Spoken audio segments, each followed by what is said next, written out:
Okay, we're live.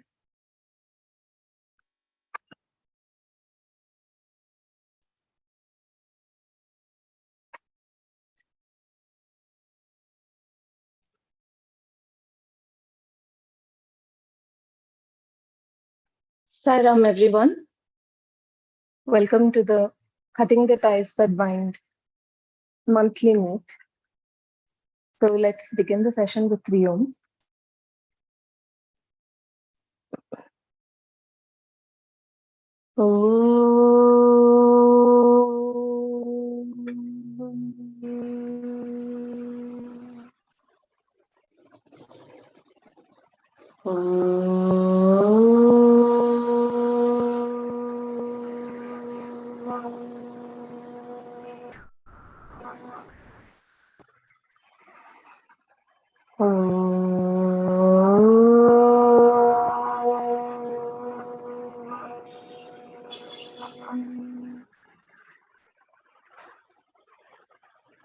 Sai Ram, and a hearty welcome to each and every one of you, all the practitioners of the Cutting the Ties That Bind, joining us from across the world.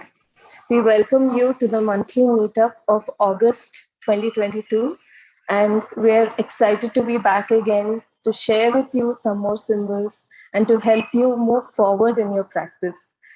And in today's session, Dr. Shrikant Sola, a very advanced practitioner of the Cutting the Ties That Bind, will be taking you through some of the symbols that will help you deal with uh, uh, the mind and your emotions.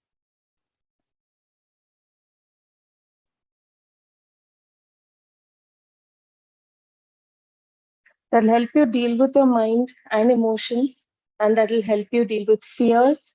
And we will learn a new symbol today, a new exercise that you may not have done before.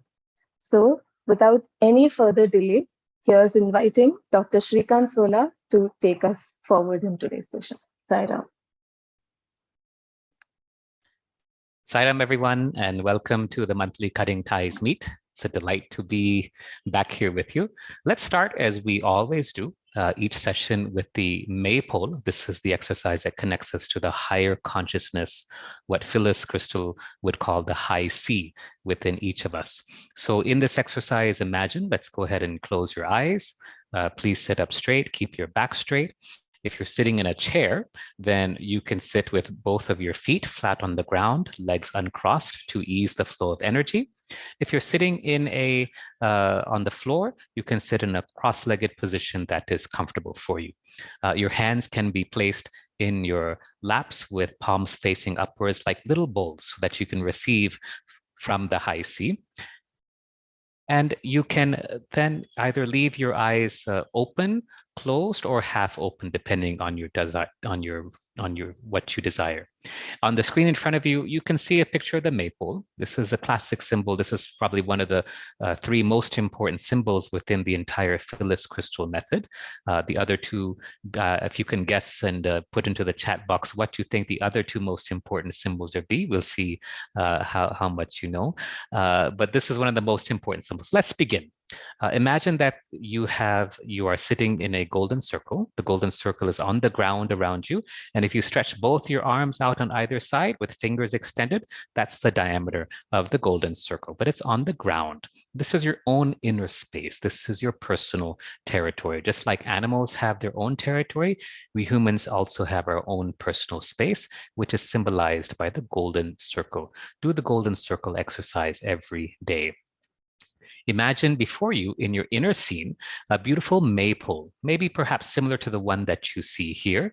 And on top of this maypole is a beautiful sphere, a golden sphere or ball, which symbolizes the high C or higher consciousness. If you prefer another symbol, perhaps related to your religious or spiritual preferences, you can also have that in place of the golden sphere. Now, coming from the top of the maypole, imagine many different colored ribbons. And in your inner scene, I'd like you to get up from your golden circle, go to the maypole, and take one of the ribbons in your hand. If you'd like, you can feel it, you can notice the texture, the color of that golden ribbon, and then come back and sit in your golden circle again.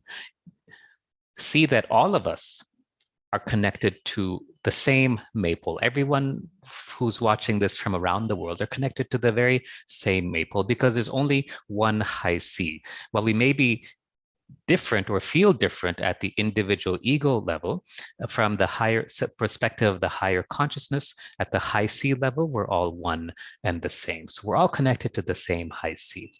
Now, let's ask the high C to send us relaxing energy.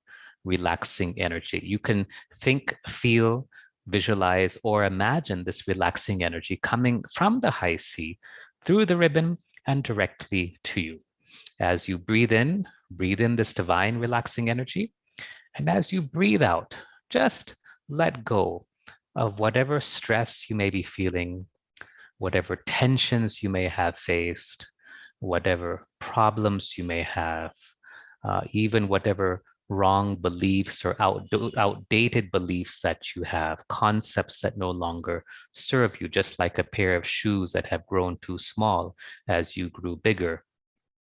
Just let go, let go, let go.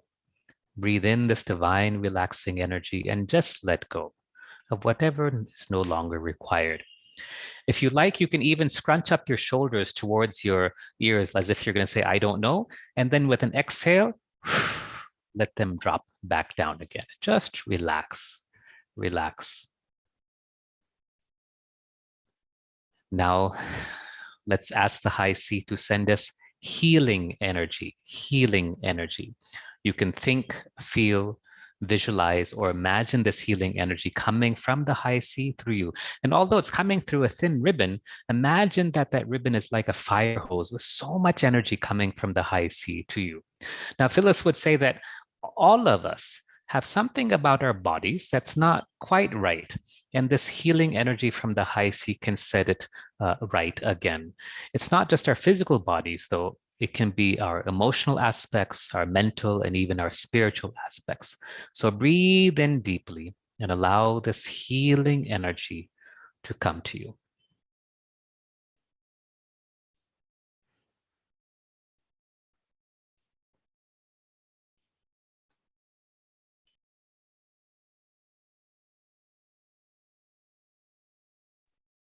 Very good.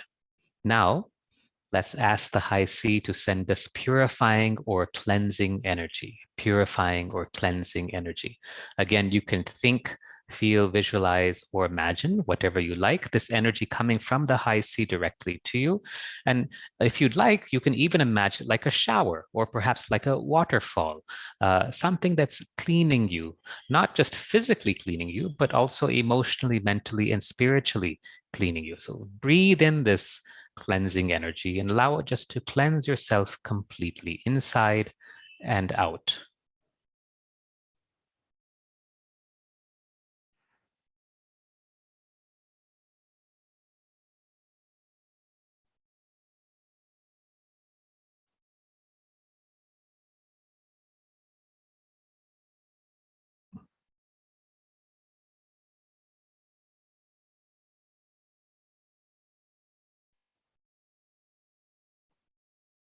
Now let's ask the high C to send us strengthening energy, strengthening energy.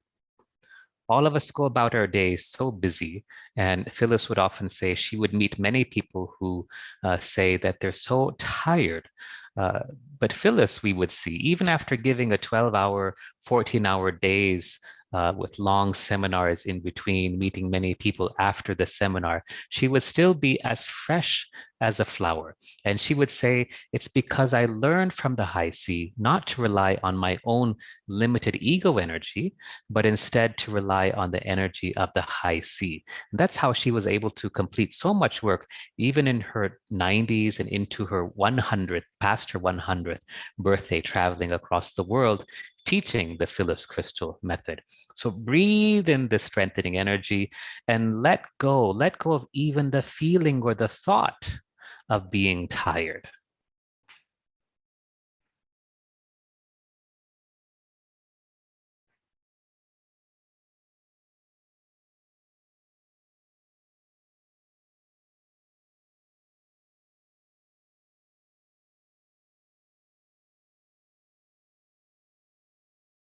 Excellent. And now let's ask the high C to send us that most precious gift of all. It's unconditional love. This unconditional love of the high C is what you have been searching for literally hundreds and hundreds of thousands of births, hundreds of thousands of births. But this unconditional love is your birthright. You don't have to earn it.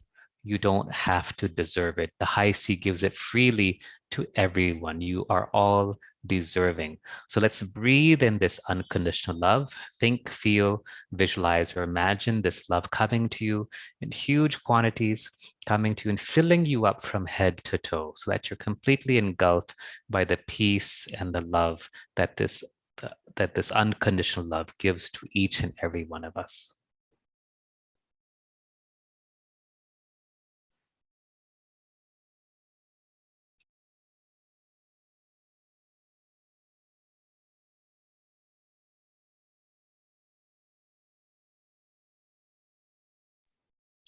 Now, Phyllis would say that we have to share this energy. If it stays within us, it's like water that is not moving, it becomes stagnant. So we have to allow this energy of unconditional love, the high C's unconditional love, to circulate. And we do that by sending it to groups of people who need that love. Everyone can benefit, actually. So let's put our hands together in the namaste position, or as if you're praying, with fingers pointed slightly outwards. And in your inner scene, call to your mind members of your family, perhaps your spouse, your parents, your children, your siblings, whoever are there, and one by one, send the love of the high C to them. You can include your friends and other family members, perhaps your colleagues at work if you like, but also include people whom you don't like or you feel don't like you.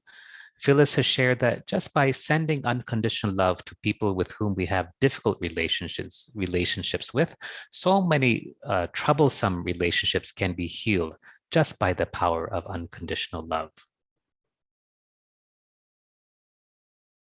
Each one comes to your scene quickly, receives the love, and go on to the next. When you're finished, you can place your hands back in your laps with palms facing upward like little bowls.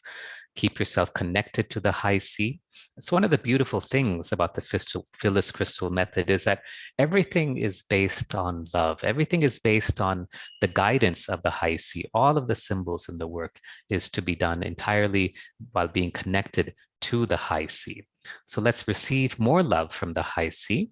And when you're ready, place your hands back together again, fingers pointed outward. And this time, let's call to mind or bring to mind groups of people who might need our help. This could be people in nursing homes, hospitals, prisons, people in refugee camp, or places where people have fled wars or natural disasters. Bring each one to your mind's eye by turn and allow the love of the high C to flow to them.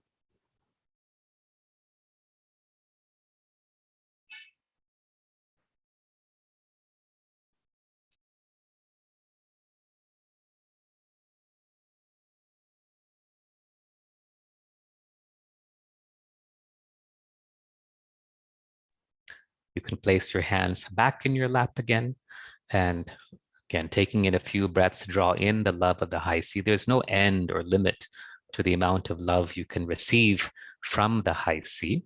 And now that we're filled, just takes a moment Now that we're filled back up, place your hands back again in the Namaste position, and this time bring to your inner scene areas of the world that are struggling, perhaps those that are affected by war, famine, drought, places that are affected by forest fire or climate change or other types of discord, riots or civil issues.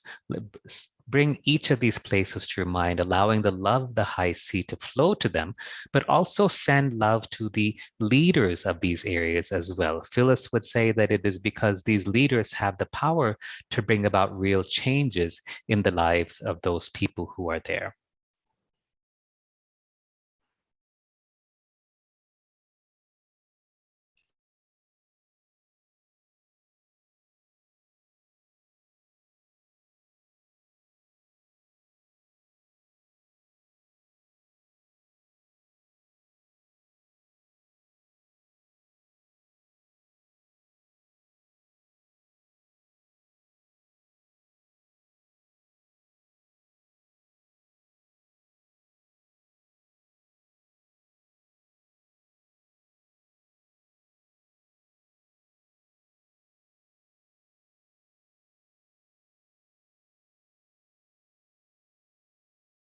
Wonderful. And now let us give this love to ourselves. We often learn to love others first before we finally share that love with ourselves. So put your arms around yourself as if you're giving yourself a big hug and inwardly say to yourself, I love me. And now, if you're able to, let's say it out loud. I love me. And this time, hug yourself really tight and say it as loud as you can. I love me. And then when you're finished, take a deep breath in and out. Gradually stretch yourself like a cat or dog coming out of sleep. Bring yourself back to the present moment and back to the present time zone. I'm calling here from Bangalore. It's around 5:50 p.m. But wherever you are, come back to the here and now. Wonderful, wonderful. So let's start today's session. Welcome back, everybody. It's a delight to be here. We've got a lot to talk about. And what I want to go over, I was just looking at how people were practicing. And one of the thoughts I had, or one of the things I was looking at, is how to say this nicely. People don't have discipline in their sadhana. A lot of people, not saying everybody, it's not a blanket statement, so don't get me wrong.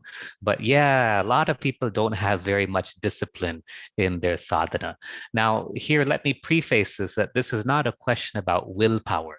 In fact, I feel that willpower is highly overrated. It's just that we're so distracted by the modern things. The last 2 years have been difficult for everyone. We have gadgets that keep tinging and ringing all the time. There are pressures related to family, to work, to community, and our other obligations that keep us terminally distracted so that we don't have time to do our sadhana. So if you can relate to this, if you can just type in yes wherever you're watching this on YouTube or whatever channels, and Shravanti, if you can just give feedback from those who are watching.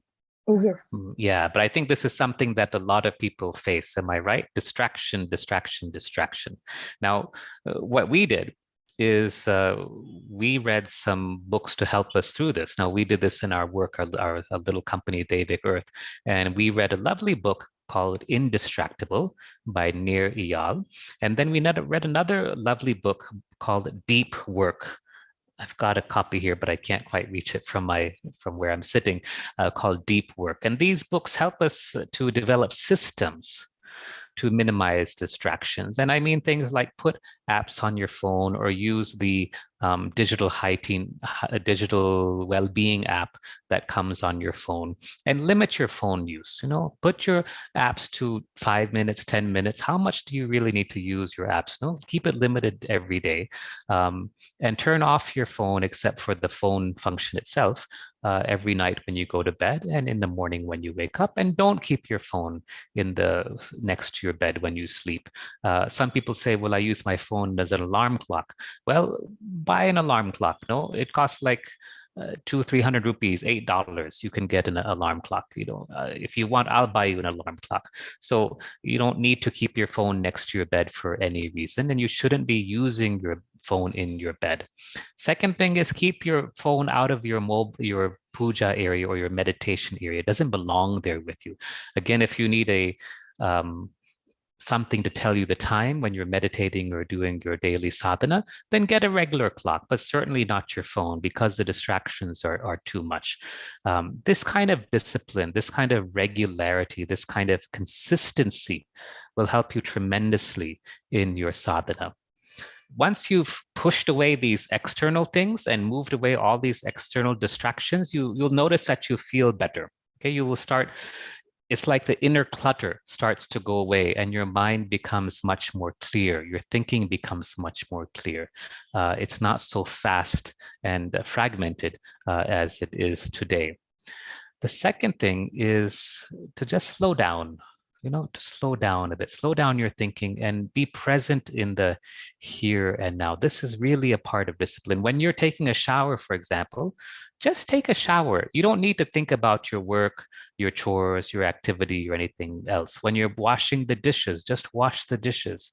Be present in that particular moment. When you're doing something at work, be present in that particular activity. If you're eating a meal, put away your phone, and be present with your food.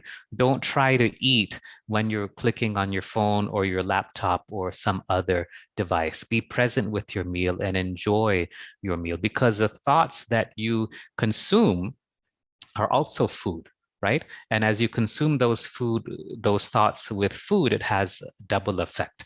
So please be careful even when you eat. You should be happy when you eat. You should be grateful when you eat. You should enjoy the food, and don't do what I used to do for years, which is just inhale my food.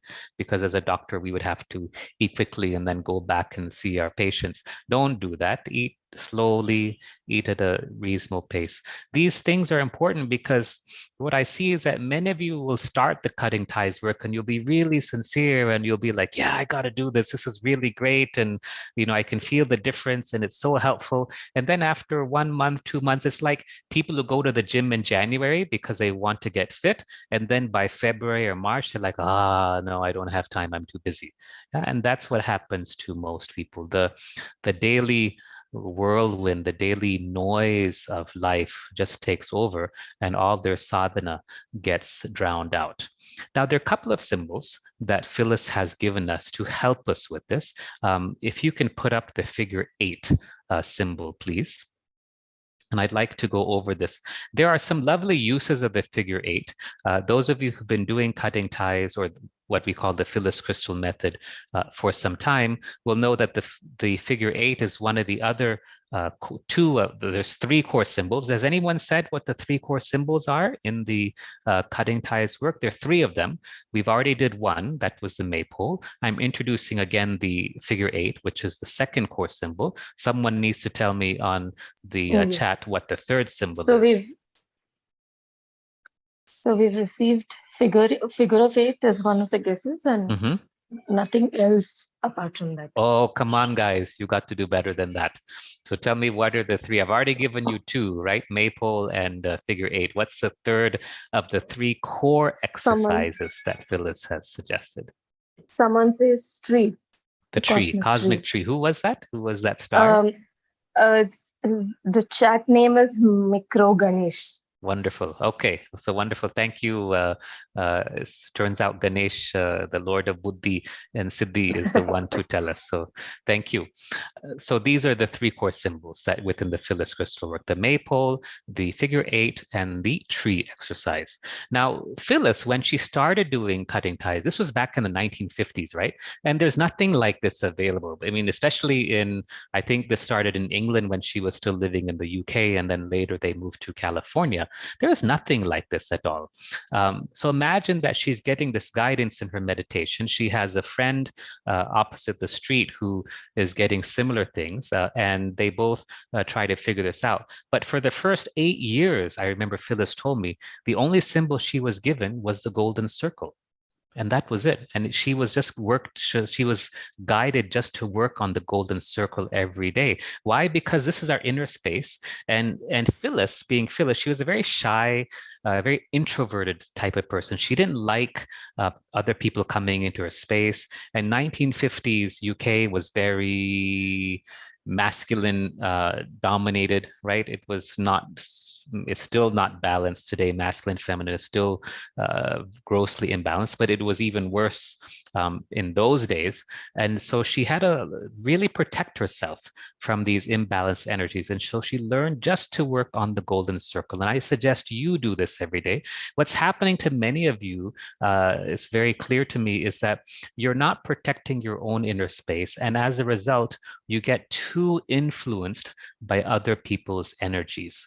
And this can happen at home, it can happen in your workplace, it can happen on the road. I'll give you an example. You know, in Bangalore, traffic, people are very sweet. They'll give you plenty of space to go. They won't curse at you. They'll never ever cut you off. No one runs any traffic lights. At least all these things happen in my dreams, but the reality is something quite different. But what I do, I find that if I don't put the golden circle on when I'm in traffic, it's terrible. But when I put the golden circle on, everything is fine. It's just like I'm in some insulated cocoon and the rest of traffic is doing whatever it needs to do, but I'm moving along smoothly without much disruption. And this is a simple example of how the golden circle protects me. Now, when you put the golden circle together with another golden circle, you get the figure eight.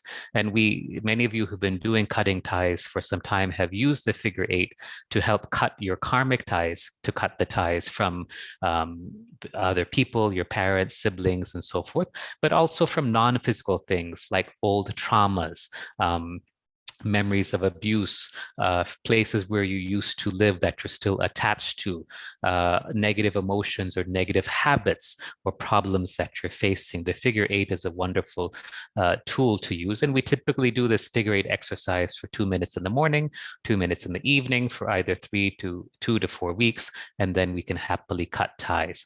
But there are instant uses of the figure eight, which can be very effective as well. And I'll just give you a simple example in the context of discipline, okay? So for example, let's say that you have a song playing in your head. Yeah, does this happen to people? You know, something is going on, some song, and you know, whatever it is that you heard earlier in the day is going through your mind. Yeah, this is something we all face. And what happens is it connects you from the here and now, right? You're not present in what you're doing because your mind is thinking about that song. Now, I'm not saying don't listen to music, but what I'm saying is be in the here and now, because when you're going off on a tangent in another direction, you're not living in that here and now moment. This here and now moment is heaven. If you are living in the here and now moment, you're home. And that is where you will find liberation, is in the here and now. The moment your mind starts going off this way and that way, you've lost the present moment and you're out. And so you can recall it, you can recall your mind and you can train it to come back. You can do that. But a very simple use of the figure eight is to break these persistent thoughts. It could be a worry, it could be a song, it could be a repetitive thought, or maybe a conversation that you heard earlier today, maybe something that you saw in a movie on TV or tablet or whatever, any of these things. And so what you do is you're in your own golden circle, right? And there's another golden circle opposite you. Both golden circles are on the ground. And you run the neon blue light around the opposite circle in the clockwise direction, and then anti-clockwise direction around your own. This is the basic figure eight. But here what you do is you just imagine that song. You don't have to draw a symbol for it, okay? You don't have to do anything except just put the energy or the visualization of that song or thought or whatever it is. You don't even have to visualize it. It can just be this repetitive thought. Just put it in the other circle, the other golden circle, run the figure eight around it with the neon blue light going clockwise around that one and then anti-clockwise around yours. And then poof, you'll find in hardly a few breaths that it's gone. You've freed yourself from this. Has anyone tried this before? Can I see some comments from the chat box? And if you can share that with me, Shravanti, has anyone done this and have they had success with this kind of method?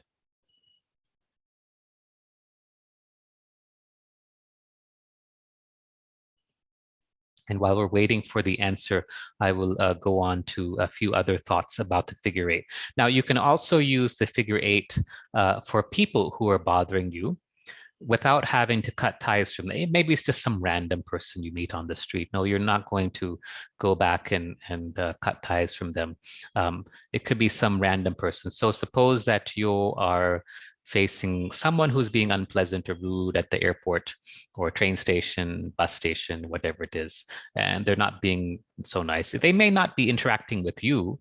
They could just be belligerent or unpleasant or whatever, but the fact is that you would like to minimize whatever effect that has on you. So just put them in the figure eight, run the figure eight with the neon blue light, and you'll see that the effect of that person on you decreases. Now, what that other person does and how they behave is none of your concern, but you need to make sure that you're okay so that you are protected from that individual. People will say, can I do this with my children? Yes. Can I run the figure eight with my spouse? Yes.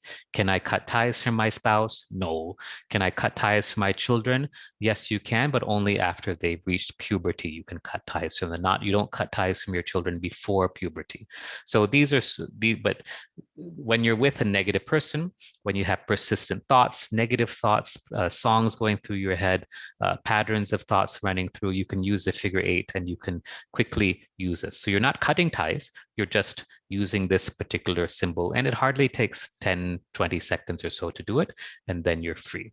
So this is the first aspect. Questions or comments? So we're receiving comments from Ganesh says yes, Usha says yes, Muthu says yes, it works. Saishri says yes. So good.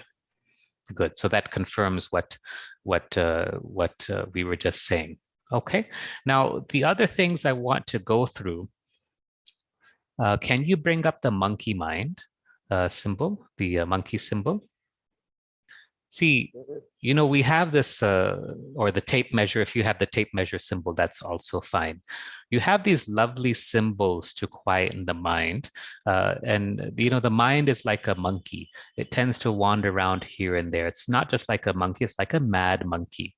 And let's just use the tape measure symbol. There's another symbol similar for controlling this monkey mind, but let's use this tape measure symbol for now.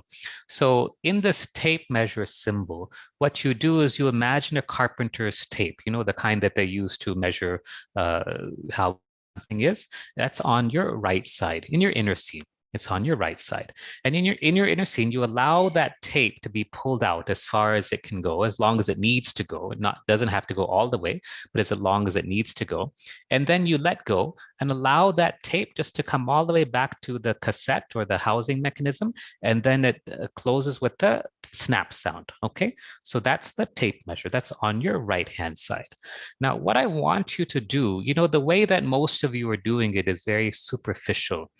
You're just doing it and then quickly going on to the next one. Maybe you go on to the snake, which is on a horizontal tree branch on your left side for controlling the emotions, which is fine. But you're not doing it deeply enough. What I want you to do, and we're going to do this now, is when that tape comes back into the case, it'll make a snapping sound. The metal hitting the metal, make a tuck sound like that. When that happens, I want you to go into deep silence. The noise, the thoughts in your mind should just be dispelled by the tapping, the sound of that tape coming back to its case, meaning that there's no need to think anymore. Okay? There's no need to think. You can give up thoughts. Now, what lies beyond thoughts? The consciousness. That's just pure consciousness. That's all that you and I are. That's all that everything is. So let's try this together. If you like, you can close your eyes. You can keep them open or half open, whatever suits you.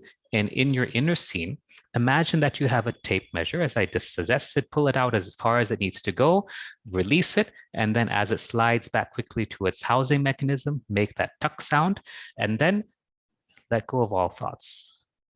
That's a signal to stop. and just be, and just try it as long as you can. Let's begin.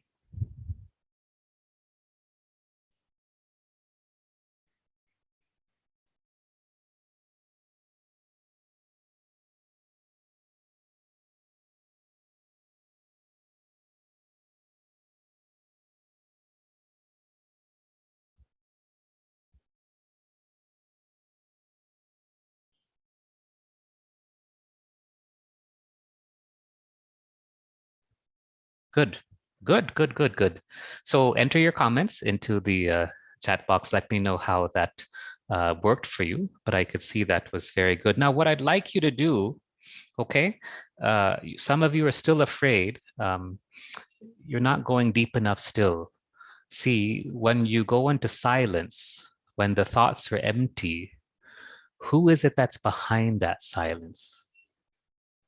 What's behind that silence? Yeah, you need to look there. What you're doing is you're still looking, although you're looking in your inner scene, pay attention to what I'm saying. You're still looking in your inner scene, you're saying, it's quiet, right? Fine, good. But what's beyond that silence? There's something very massive, something beyond description, something beyond any size that you could say. And that is just pure consciousness. And you've been ignoring it because you've been so distracted by all this noise, internal noise and external noise. So what lies beyond that calm? What lies beyond that quiet?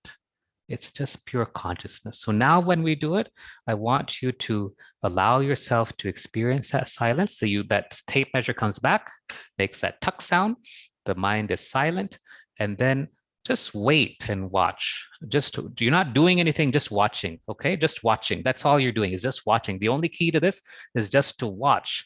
And you're just watching. And in that watching, you'll start to detect that consciousness, just pure consciousness.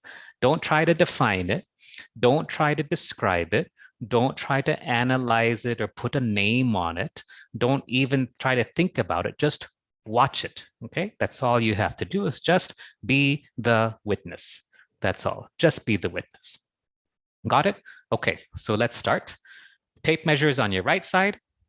Pull it out as long as it needs to go. When you feel it's gone enough, let it go back to when it makes that tuck sound, be quiet, and then just watch.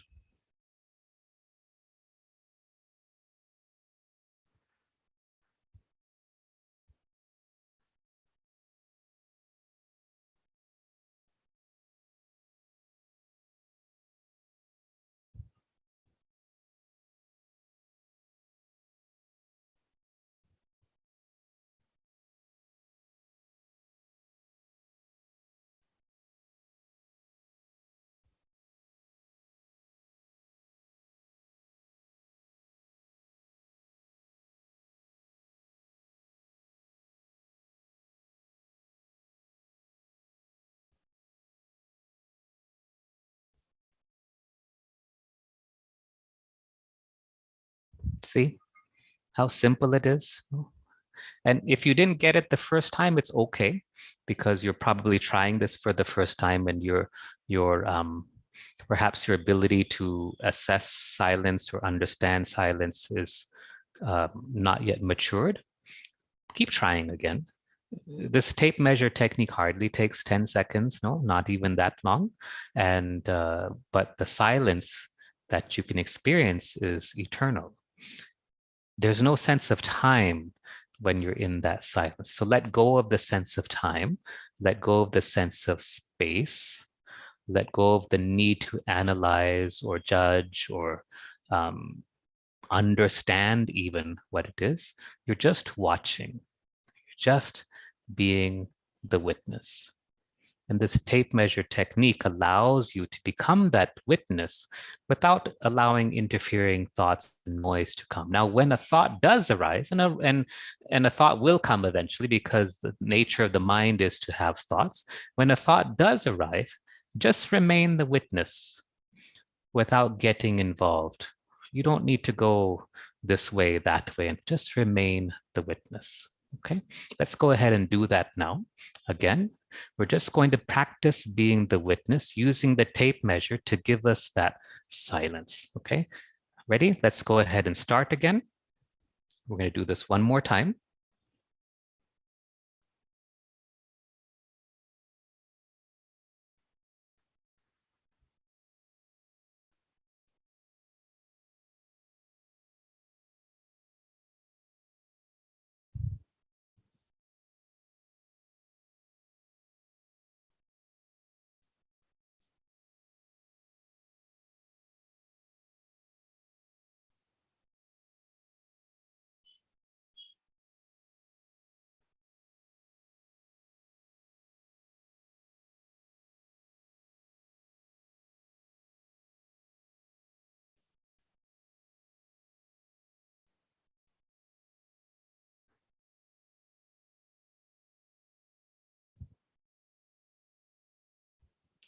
Wonderful.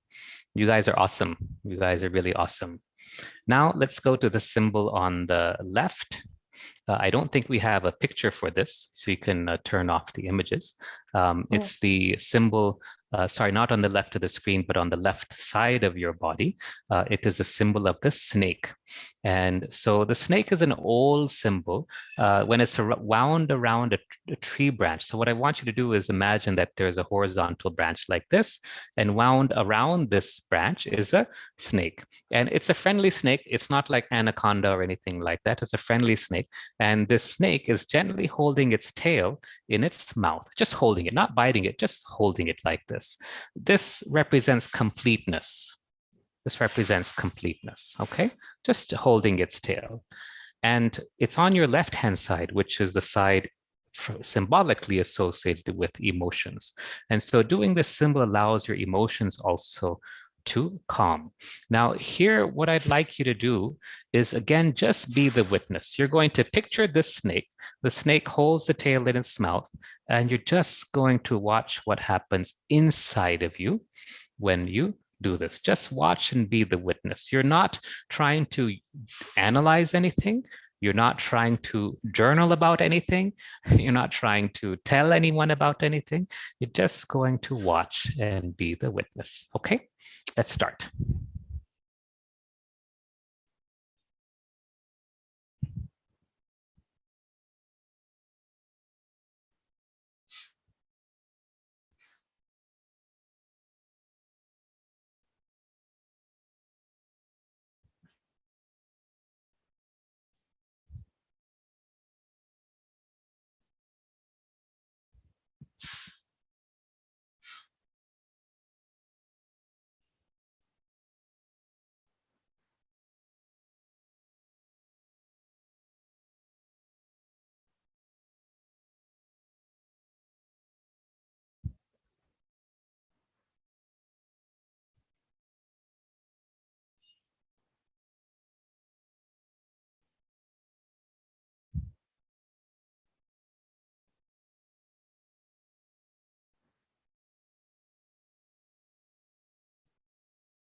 Good, good, very good. So I'd like you to type in your questions or your comments about these two symbols, the tape measure and the snake, into the comments box.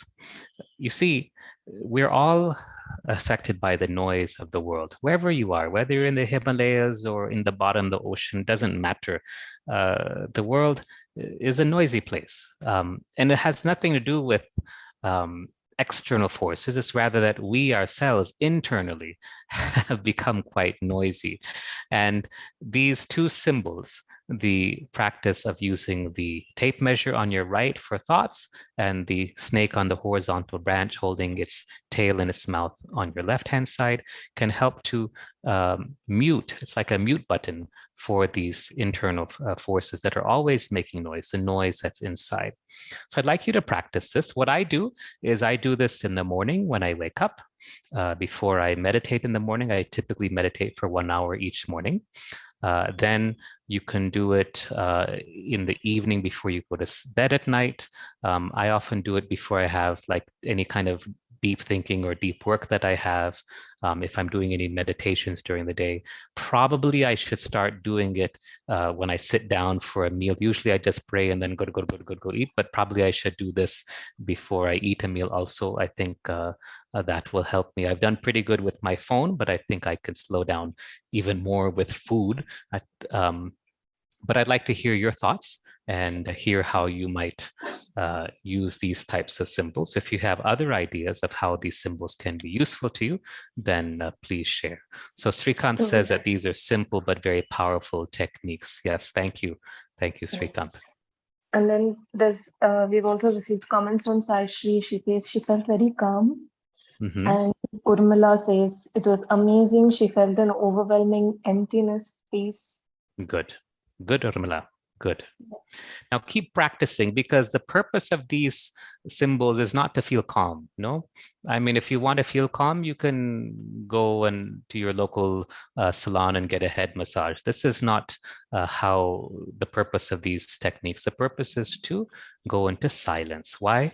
You see, the mind, the universe exists. This whole creation is just a projection of your mind. It has its existence totally based on your mind. When your mind is quiet, the universe no longer exists. Creation is gone. It's gone. It's just a projection of your mind that you have created, and that's all. Swami once said, Sai Baba once said, actually, there is no creation, only projection. It's just a projection of your mind. So when you go into that silence, you'll realize it. So use the snake symbol. Use the, first you do the, use the tape measure symbol on your right. And then after you're done, you can do the snake symbol on your left.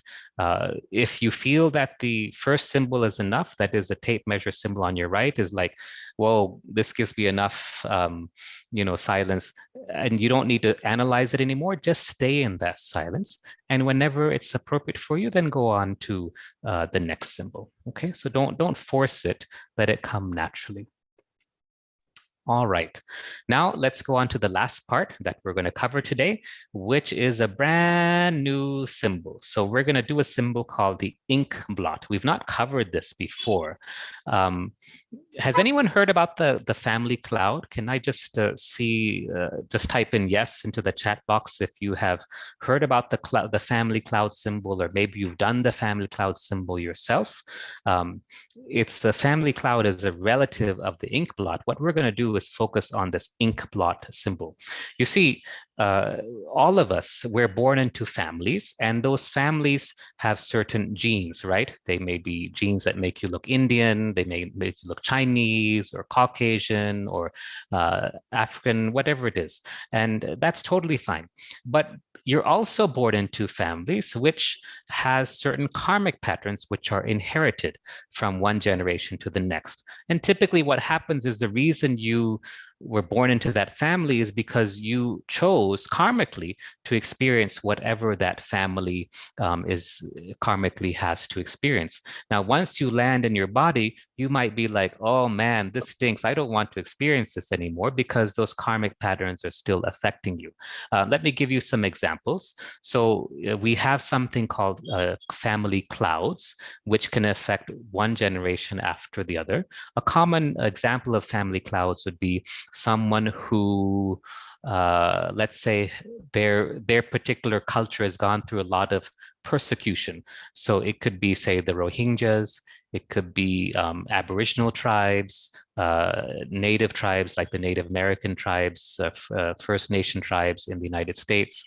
It could be people whose families were subjected to slavery, perhaps African Americans in the United States, for example, again, other people who were persecuted for their religious beliefs, or people who experienced the horrors of war, for example, will have these traumas that are passed down from one generation to the other. Typically, those traumatic patterns don't don't get activated until a certain event, some other trauma that then brings up these old things. And that's called a family cloud. It typically takes 2 or more people to work on this. And you can see it, they'll cause negative emotions, negative patterns in your family and so forth. So that's the family cloud. But what I want to talk to you today about is something that's kind of similar. It's called the ink blot. And the ink blot is a little bit different because in the ink blot, these are karmic patterns or tendencies that are already present at the time of birth. Like you're born and then bam, you have these tendencies already. And if they're positive things like you're extroverted or you're happy and you get along with people and you're helpful, they're totally fine. They don't, they're not negative tendencies. They're nothing to worry about. But it's when you have these negative tendencies or negative emotions or traits on any level, physical, emotion, mental, spiritual, then this is going to cause problems for you. It could be tendencies towards anger, towards pride, lust, greed, difficulty in relationships, things that you've had from a very young age. Now, if you're working conscientiously on yourself, and I assume many of you are, otherwise you wouldn't be here in this seminar, and you've tried to learn the lessons that you came into, then doing this ink blot exercise can be very useful. And so what I'd like you to do, can you put a symbol of an ink blot on the screen? It's a very simple exercise. Let's say that you have a negative emotion, right? Some kind of negative pattern in your life, whatever negative pattern it is, okay? Now, how you do this exercise is you imagine this negative pattern is an ink blot, okay? It can be on a screen or on the floor, whatever, like it could be on the screen that's shown here, okay? Got that part? So whatever negative trait, negative characteristic you have, you're going to visualize it as an ink blot, like a drop of ink that's splattered onto something, and you see it. Now, what you're going to do is you're going to shine a light on this, shine a beam of light onto this ink blot so that it gradually lightens, okay? And it lightens maybe however much it lightens, and then you'll repeat this for a moment, a minute or two, the next day, and the day after that, and the day after that. And eventually what you'll see is that the ink blot will go away. That's the energy that represents that negative trait or pattern that you have. So you're shining this light, a beam of light, it's gradually drying up. And over a series of days, there's no 2 weeks or 3 weeks or 4 weeks, okay? It's just as long as it takes for this. And then once the ink blot pattern has completely dried, there'll still be some minor remnants or traits left. And so then you ask the high C how to completely remove it. So Phyllis gives an example where her daughter was doing this exercise and she had an ink blot. She was working on it. She saw it as a dark, muddy pool. She shone the light on it every day. After a week, then the original area was just outlined in black. The ink was gone except for the outline of the ink blot. So then she asked the high C, she did the maypole, she asked the high C what to do to remove that ink blot pattern completely, and she was told to take a spade and in her inner scene dig up the earth all around that space. And then she then decided to plant positive seeds of the opposite trait into that area to replace the ink blot. That's an example of how you might clean up and negate the ink blot completely. How you're shown to do it to remove the last traits of the ink blot will be very individual, but the basics are the same. You have some negative trait in you that might be bothering you. It could be anger, it could be a tendency to overreact, it could be a tendency to overeat, whatever it is for you. And you just imagine it as an ink blot, you shine a beam of light on it, it starts to gradually lighten up. And then over a period of days, you do this exercise a few minutes each day. And then when you feel ready and the ink blot is gone, you ask the high C how to remove any remnants of the ink blot that is there. And then it's done, okay? And you'll see that these negative traits go away. So can we do this together now?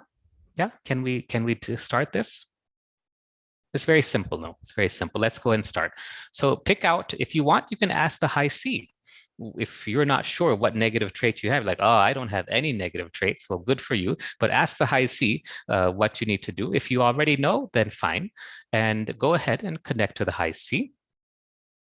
Every symbol connect to the high C. Ask to be shown what negative trait that you should be working on.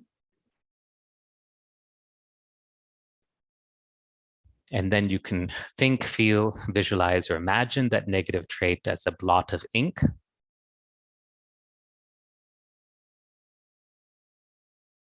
You don't have to draw this symbol. You're just going to visualize or imagine it or feel it or think it. There's no drawing. Shine a bright beam of light, or ask the high C to shine a bright beam of light onto that ink blot and watch it start to lighten or dry up. It won't happen completely in one sitting. It'll happen and you'll start to see it lighten up.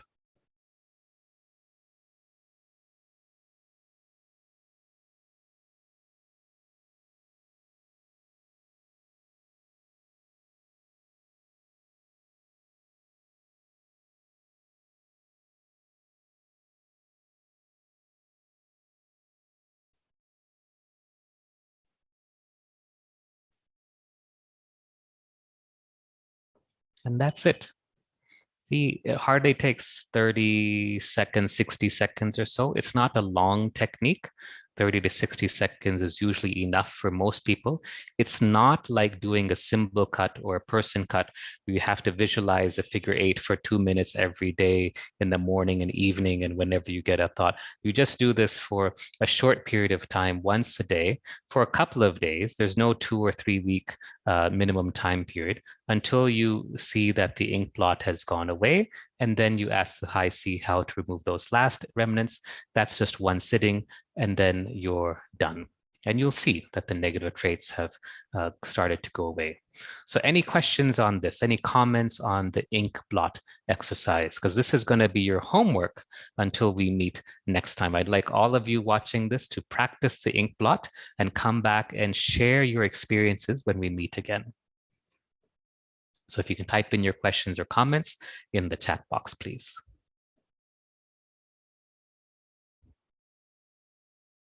We have responses for the previous question you asked about Go Family ahead. Cloud. Mm-hmm. And some of them said yes, they have done it, and some of them said no. Okay. And there's a question about, yeah, some other thing, thank you for the exercise. There's no question about the symbol yet, but there's another question. Can I ask about? Mm-hmm. So someone, Meenakshi asks, my daughter is preparing for MD entrance. Can you please suggest something for good memory for her? She's doing the thumb meditation right now. Ah, very good. Aha, aha, very good. So thumb meditation is super, super, super powerful. Swami says if you do this every day for 90 days, you will have laser-like concentration, and it's true. You can also have her do the maypole, or she can do the hourglass on the ground around her to help her to retain or to understand whatever she requires for her exams.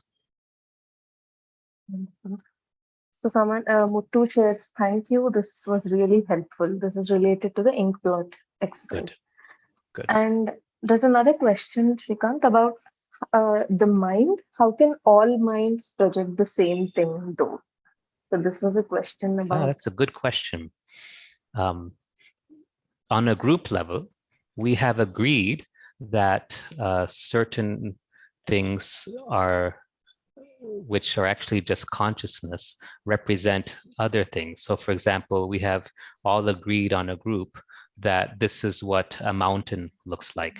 This is what a river looks like. This is what a tree looks like. This is what a person looks like. These are group agreements because we're all one, at the same time. And so just like we have symbols for, like the maypole or golden circle and all these things, all these other things that we see, mountains and cities and people and war and love and light and laughter, are all just symbols. that we have created to help us understand consciousness. But at the end of the day, it's actually just consciousness. There's nothing else. It's just pure awareness. And that awareness is just the self. That's all. It's nothing more than that. Yes. So there are some comments about the ink blot exercise. Someone says, thank you for giving this symbol. It was very helpful. Should the ink blot be something related to a trait common in the family or even something that bothers us individually? Now, it's only about you. So first of all, don't try to do ink blot for somebody else's negative traits. That doesn't work. It would be nice, but it doesn't work. It's only for your own negative traits that the ink blot can be done. So if that is how you should do it. There may be the same trait in other people, but you are working only on yourself. You can't change other people. Phyllis would often say, you can only change yourself. Don't try to change other people. It's a waste of time. They might pretend to change just to please you, but they won't until they actually want to change themselves. So just work on yourself. That's enough. Yeah.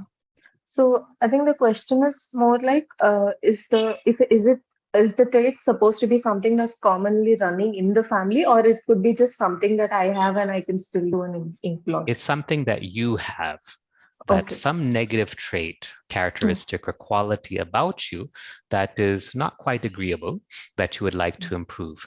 And again, the people who will do the ink blot are the people who want to work on themselves.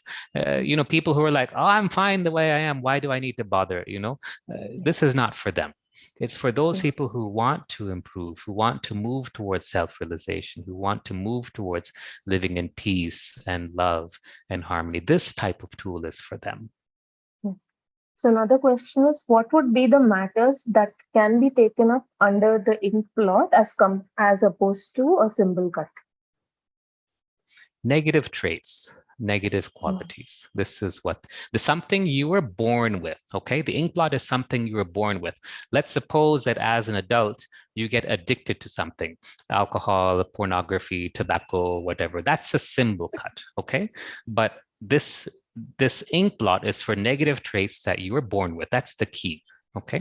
If it's something that you acquired later on, or maybe a negative trait that you picked up as a result of a trauma, like let's say you were sexually abused as a child, 50% of people have been sexually abused as a child. Let's say you had that experience, and then as a result, you developed certain fears, negative attitudes, negative traits, then those are related to the trauma. And then you would do a trauma cut, and then usually multiple cuts around that on the effect of that trauma on you. But this ink blot is for negative traits that you were born with. Now, you may not remember them because you were too small, but you will see that these are things that you've had for a long time and they just kind of stick with you. Yes. So Pushpa shares that it felt very good to shine the light on the blot. Thank you very much. And there's another question. Someone asks, could you please tell me how to remove obstacles related to getting married? Which symbols to use? We are opening up a Day Was Unlimited marriage counseling service. Just kidding. Please don't write for us. Don't do that. See, first of all, get married to celebrate wholeness, not because you need to become whole. You're already whole and complete as you are, WHOLE, whole. So work on yourself. Work on self-love so that and that's why we do the maypole and practice so much unconditional love. Work on loving yourself, because only when you love yourself completely, when you're madly in love with yourself, you'll attract someone who loves you as much as you do. I'm not talking about self-love in a narcissistic or selfish way. I'm talking about self-love in a divine way. So love yourself, do the maypole exercise, get rid of these negative traits, get rid of the noise in your life, become disciplined in your sadhana, disciplined in your routines in life, because that disciplined approach will help you tremendously in your sadhana, and you'll see the difference and the right person will come along. You can also do the hourglass to bring that person to you, and you're doing the hourglass on yourself so that you bring the right person to you. Don't try to force it saying, I want to marry Britney Spears. giving a specific name. Just say I'll attract a partner who is the right person for me, who's a good match for me, and who will help me to grow, and we will grow together through life. However words you want to put it in. Shrikant, there's another request. Can you please give another example of a trait for the ink blot? Selfishness, anger, greed, putting yourself first above others, being whiny, complaining, clinging type of personalities, things about yourself that you don't quite like, that you think can be better. Now, if you're not sure, the beautiful thing about the Phyllis Crystal method is just ask the high C. Everything is based on the high C. The high C is the only one who can give guidance. I don't know anything. I definitely don't know what you need. Phyllis would say this. I don't know what you need, but the high C knows. And so just ask the high C, and the high C will show you. Yes. Wonderful. So Gayatri says thanks a lot. Wonderful. TK, so let's stop here. So I will turn over the podium back to Shravanti for closing out today's session. Thank you all for joining us.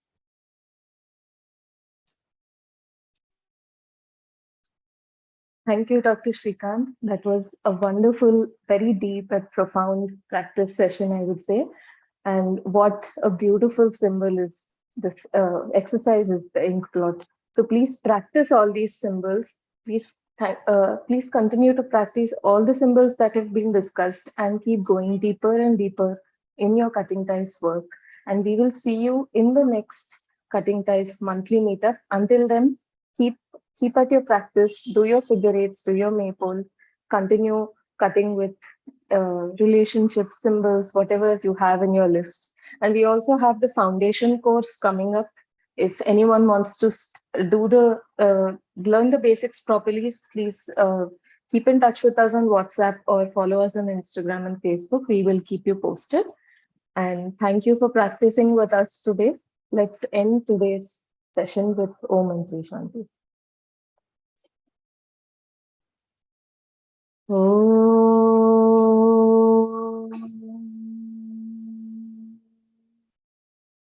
Shanti, Shanti, Shanti.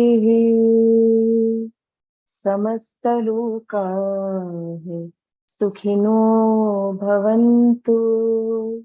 Samastalokaah Sukhino Bhavantu. Samastalokaah Sukhino Bhavantu. Om Shanti, Shanti, Shanti. Sai Ram.